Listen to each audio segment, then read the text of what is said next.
So, we hardly ever get resolutions, and we have 2 this week. So, that's different.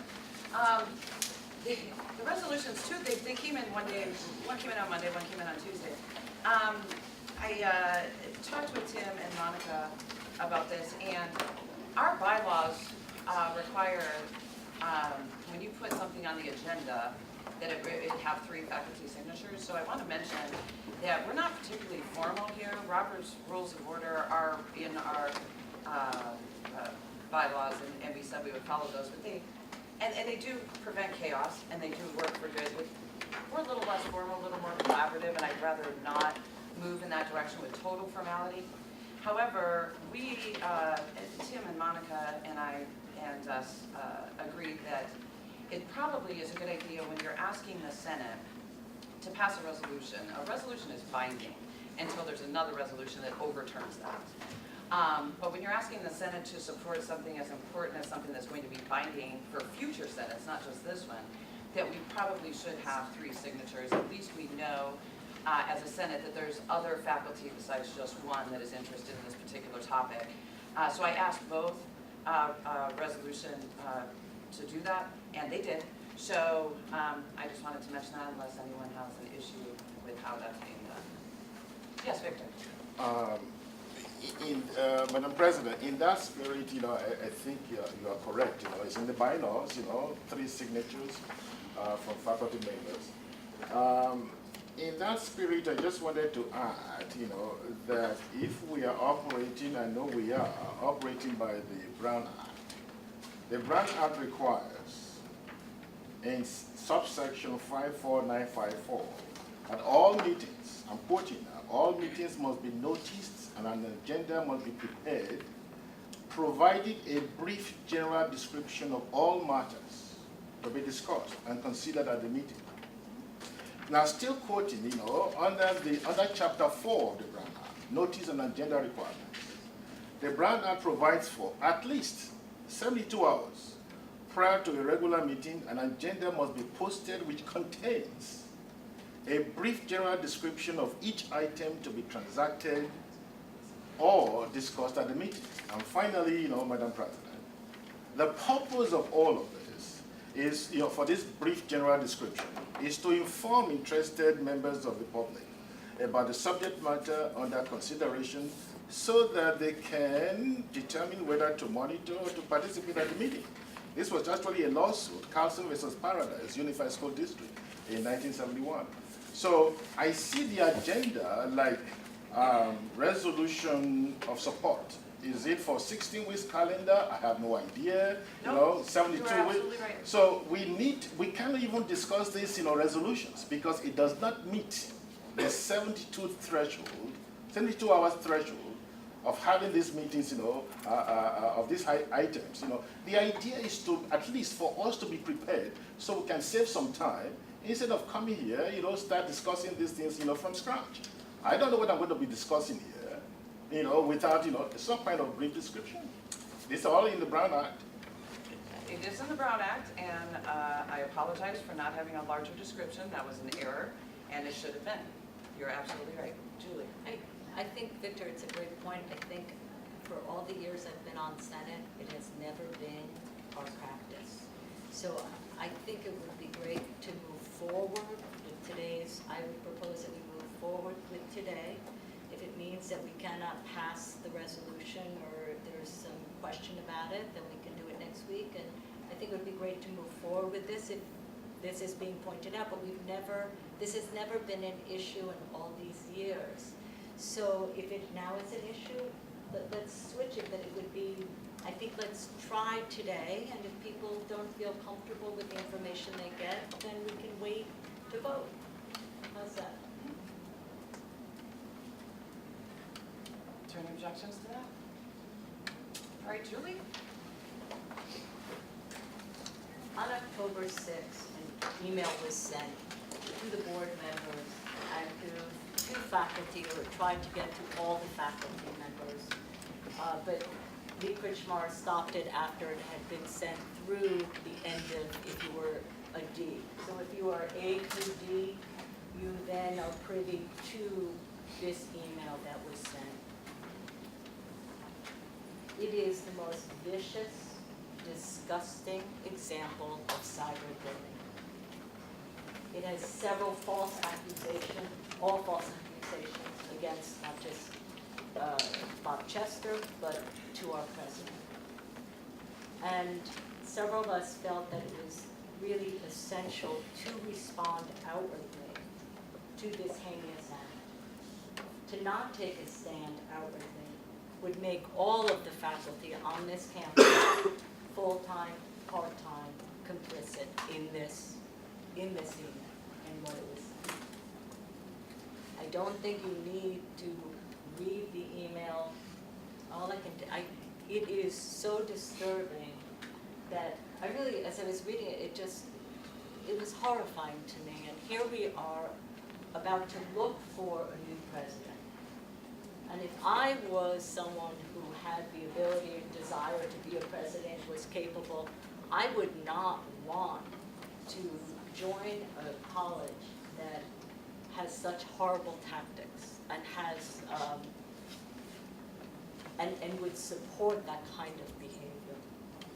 So a couple of us have got together and have put together a resolution that I'd like to read to all of you.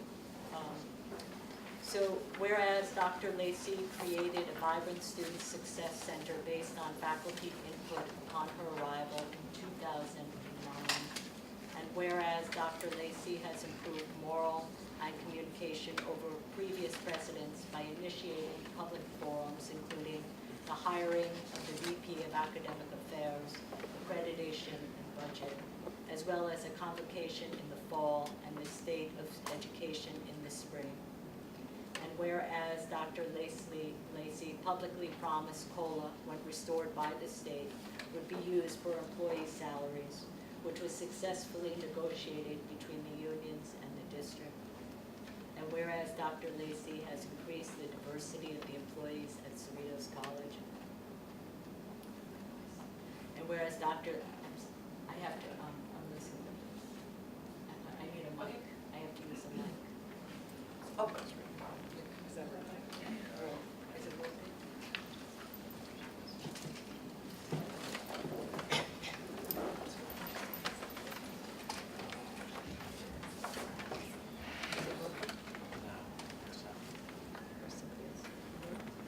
Yep.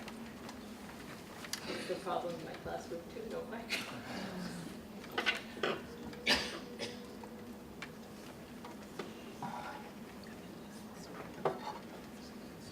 There were two other submitters, which we can go with. I'll do it as best, you want it? I'd be happy to Yeah, pick that up where would you be, left off. that would be great. This is Thank on you. the fourth whereas, Yeah, diversity, The next one. or the next one, okay. Whereas Dr. Lacy has increased leadership opportunities for employees, resulting in classified staff and faculty being hired in management positions. And whereas Dr. Lacy has supported sabbatical leaves for faculty. And whereas Dr. Lacy has promised and maintained an open door policy for all employees, students, and community members.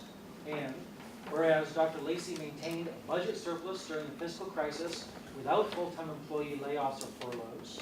And whereas Dr. Lacy has successfully overseen the result of Measure CC and Measure G, the renovation, upgrade, and construction of new buildings and facilities on campus.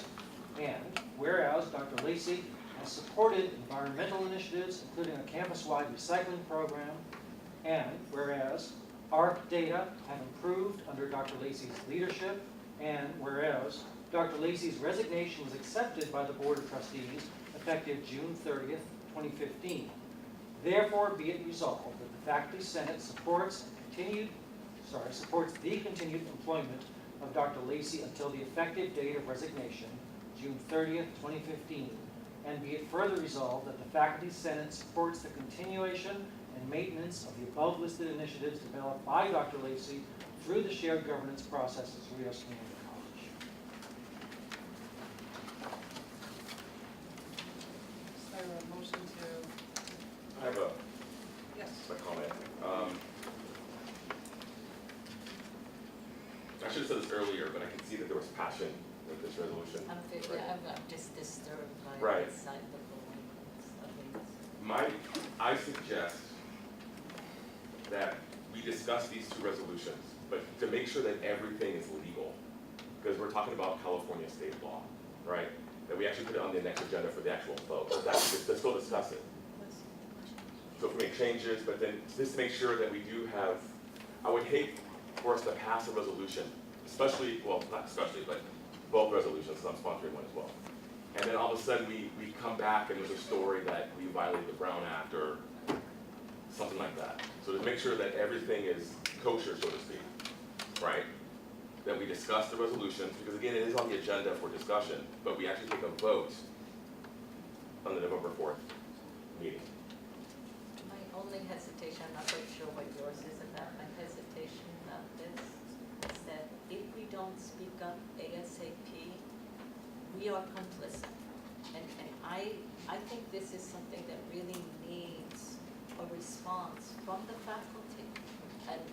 And for that reason alone, I understand what you're talking about, legality, so then let's vote twice. Let's put it up there and then do another, confirm it again next week. But I really think we need to say something. Otherwise, first of all, if you haven't read it, everything in it is false. It's disgusting. And who this person is, doesn't matter who this person is. I don't trust the name, it's someone, but it doesn't matter. But I do think as faculty, otherwise we are, and how could we say such a thing? How could we stand as moral people behind that kind of cyberbullying? That's just so. Victor? I have not seen the context of this or as to why this resolution was put in place or been suggested. Just by listening, Dr. Lacy's email of June 9th this year that she will be retiring after 40 years still stands. I think it would be proper for senators to see the context of this resolution. I was not involved. No, it can't be. If you just let me Sorry. finish. I was not involved. I don't know. But you are suggesting that we go ahead and violate the Brown Act because there's some urgency. We cannot wait till next week, 1 week. We cannot wait for 1 week because there's so much urgency that we need to speak up and violate the Brown Act. You are asking us to violate the law because we are in a hurry for 1 week, that we cannot digest, the resolution. Some of us may want to change the language or suggest some language in the resolution. The resolution may still pass, Maybe we need to clean it up, but we have no idea. We have not seen it except today. We can change the language. Why don't you make a suggestion of change now instead of talking Brown Act? Let's just make, what are you trying to say? Thank you, Dan. The Brown Act is the law. No, forget the Brown Act. If you I'm wanna not make going a to forget change- I'm not going to forget the law. I'm saying if you want to make a change, The law state says, your change. the law says we should see all of this first, before any kind of a discussion. You cannot just bring a resolution to the floor and say, let's vote now, or let's do something about it. I did not say it. Well, we have done that before, but Aaron? I'm gonna agree with Julie. I did see the email and it was awful. Okay, I didn't know who this person was. I'm reading it and I thought it was awful to read. And I'm also gonna agree with Julie and I'm gonna agree with Dan. Why can't we just do this now? Why do we have to put it off till next week? Everything's always put off till next week or next month because of some little tiny thing that really doesn't matter. Victor, I respect you. I'm new here, excuse me, and I understand that maybe you're probably like, you don't know what you're talking about. I'm new here, I've sat and listened to a lot of stuff. I've seen a lot of stuff. And what I don't like is how, not necessarily you, but there are times where we have something on the agenda and we have to spend 20 minutes on some little item that means nothing in the grand scheme of things in this college. Can we please, just let's have the resolution. I say this is great. Why do we need to worry about the Brown Act? This is wonderful. You didn't see that email. It was awful. This is wonderful. We need to support Dr. Lacy. Victor, let me remind you that last spring, you offered a resolution about some actions that Dr. Lacy engaged in, and I was one of the co-sponsors on that resolution. Why wasn't this, the information about the Brown Act